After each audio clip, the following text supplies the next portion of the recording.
NCC ground में व्यावसायिक मेला लगने के विरोध में रानीखेत के व्यापारी अब इसके विरोध में उतर गए हैं। दरअसल 20 फरवरी से एनसीसी ग्राउंड रानीखेत में मेला लगने वाला है, जिसकी सूचना से रानीखेत के व्यापारी और खेल से जुड़ा युवा इसको अन्यत्र जगह शिफ्ट करने की मांग कर रहे हैं। जहां एक और रानीखेत के व्यापारी वर्ग का कहना है कि रानीखेत बाजार का व्यापार पहले से ही खस्ता हालत में है। ऐसे में समय समय पर मेला लगना रानीखेत के व्यापार की आर्थिकी पर कुठाराघात है। वहीं एनसीसी खेल मैदान से जुड़े खिलाड़ियों का कहना है कि रानीखेत कैंट क्षेत्र में होने की वजह से उनके पास खेलने के लिए एकमात्र यही खेल मैदान है। अगर यहाँ मेला लगता है तो फिर उनके पास खेलने की कोई जगह नहीं रहेगी। इसलिए रानीखेत के व्यापारी और खेल जगत से जुड़े लोगों ने संयुक्त मजिस्ट्रेट रानीखेत को ज्ञापन देकर उक्त व्यावसायिक मेले को अन्यत्र स्थानांतरित करने की मांग की है। आज हम लोग सीओ सर से मिलने आए थे क्योंकि हमें अभी पता चला है कुछ दिन पहले कि यहाँ पे एनसीसी ग्राउंड में एक मेला लग रहा है, जिसका हम सभी लोग व्यापारी लोग विरोध करने आए हैं। आज उनसे चर्चा हुई है, कल तक वो हमें बताएंगे क्या डिसाइड करेंगे, बट हम ये मेला नहीं लगवाना चाहते हैं।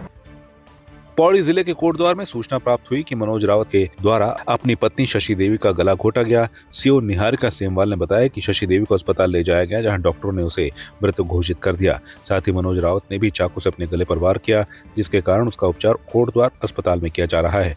डॉक्टरों ने मनोज रावत की हालत अभी खतरे से बाहर बताई है। मृतका शशि देवी के पिता सतपाल सिंह की तहरीर के आधार पर कोतवाली कोटद्वार पर मनोज रावत के विरुद्ध हत्या का मुकदमा दर्ज किया गया है।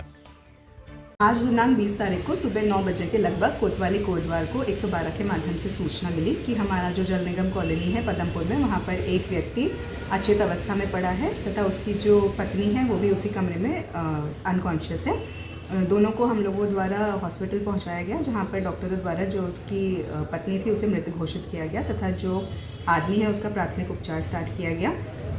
पूछताछ करने पर आदमी द्वारा ये स्वीकार किया गया कि उसने आवेश में आकर अपनी पत्नी की मृत्यु कारित करी है, गला घोटकर उसने उनका मर्डर करा है तथा मर्डर करने के पश्चात उसने अपने आप को भी मारने की कोशिश की तथा चाकू से अपने गले पे वार करा, जिसमें वह नाकाम रहा।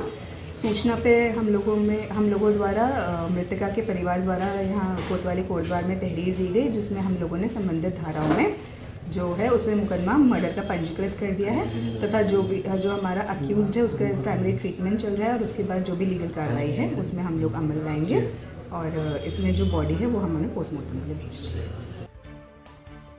पौड़ी जिले के स्वास्थ्य विभाग की ओर से प्रत्येक पहले और तीसरे बुधवार को जिला चिकित्सालय में दिव्यांग प्रमाण पत्र जारी करने के लिए समिति बैठती है।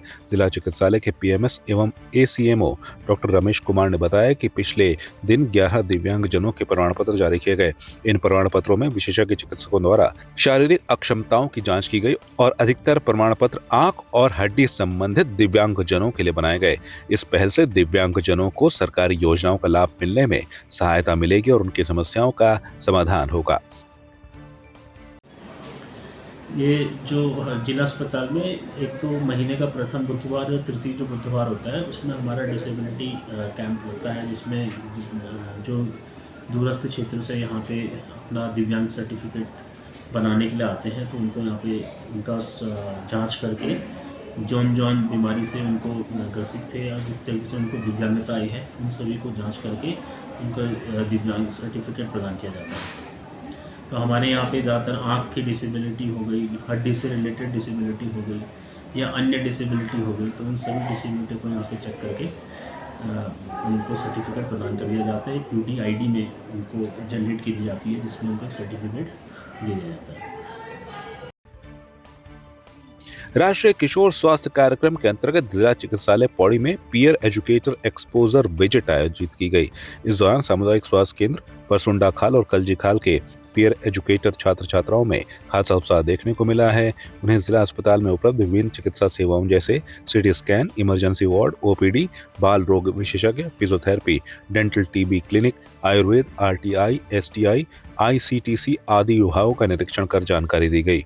इस कार्यक्रम का उद्देश्य 10 से 19 वर्ष के किशोरों को व्यक्तिगत स्वास्थ्य, शारीरिक विकास, मानसिक तनाव, यौन स्वास्थ्य, भ्रांतियों का निवारण, पोषण और मादक पदार्थों से बचाव संबंधी जानकारी देना था।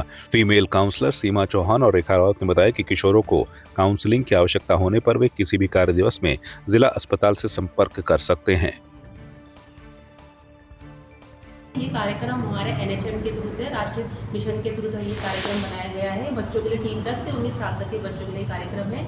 आज हमारे जो बच्चे हैं, जो हम ब्लॉकों से, डिस्ट्रिक्ट से जो पीयर एजुकेटर हम लोगों ने बनाए थे, उन बच्चों को हमने आज स्कूल में उनको लेके आए हैं यहाँ पे OPD का विजिट कराने। तो आज हम हर बच्चे को एक डिपार्टमेंट में OPD में लेके गए हैं, जहाँ पे बच्चों ने हमने RTI STI के बारे में, HIV के बारे में, CT स्कैन मशीनों का क्या काम होता है, कैसे वो काम करती है, वहाँ ले गए। TB का क्या है, उसमें TB कैसे बच्चों में फैलती है, हम डेंटिस्ट के पास उनको ले गए। तम्बाकू के बारे में उनको बताया गया, तम्बाकू के बारे में उनको बेसिक जानकारी ये बताई गई, क्योंकि बच्चों पे आजकल सबसे ज़्यादा दबाव इसी चीज़ का रहता है, पीयर प्रेशर होता है। बच्चे प्रेशर में आके ये चीज़ें ज़्यादा चीज़ें लेते हैं कि हम अपने दोस्तों से सीखना, एक खा रहा तो बोलता तू नहीं खा रहा, तो बच्चे इस चीज़ को ज़्यादा ले रहे हैं। तो तम्बाकू के हमारे लेकर ये है कि बच्चों में इस चीज़ का बहुत सेवन हो रहा है, तम्बाकू बच्चे ना लें। और जैसे भी बच्चों को और फैसिलिटी हमें इस चीज़ों में मिलती है तो हम बच्चों को देते रहते हैं टाइम टू टाइम। बच्चे हमारे पास यहाँ काउंसलिंग के लिए आते हैं, हम लोग हमें हफ्ते में 2 बार हमेशा स्कूल विजिट के लिए जाते हैं और बच्चों की काउंसलिंग करते हैं स्कूलों में। हमें यहाँ बहुत अच्छा लगा आके, जैसे कि हमें यहाँ पे बहुत सारे डॉक्टर सर लोगों ने भी बहुत कुछ बताया, जैसे हम अपने दांत को कैसे ठीक रख सकते हैं। जैसे बहुत सारे लोग अपने दांतों को गलत तरीके से ब्रश करते हैं, तो सर ने हमें बताया कि हमें कैसे ब्रश करना चाहिए।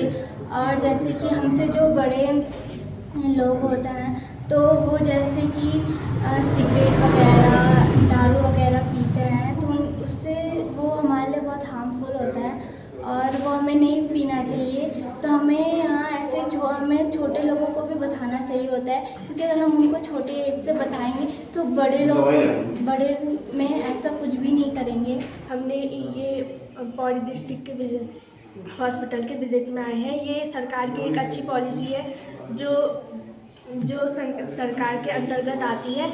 हम यहाँ OPD में गए, हमने CT स्कैन देखा, दंत विभाग देखा और NDA जो कि नॉन कम्युनिकेबल डिसीज़ होती है, असंचारिक रोग, और बहुत सारी चीज़ें देखी हमने। CT स्कैन देखा, डॉट्स विभाग में भी गए हम। दंत विभाग में हमने ये सर ने हमें बताया कि हमें किस तरह से ब्रश करना चाहिए, किस तरह से हमें अपने दांत साफ रखने चाहिए। कि आपकी इस पर क्या राय है, हमें कमेंट कर जरूर बताएं। इसके साथ ही आप हमारे YouTube चैनल को सब्सक्राइब कीजिए। आप हमें Facebook, Instagram, Twitter पर फॉलो भी कर सकते हैं और संवाद 365 के साथ एक क्लिक में जुड़ने के लिए डाउनलोड कीजिए संवाद 365 ऐप।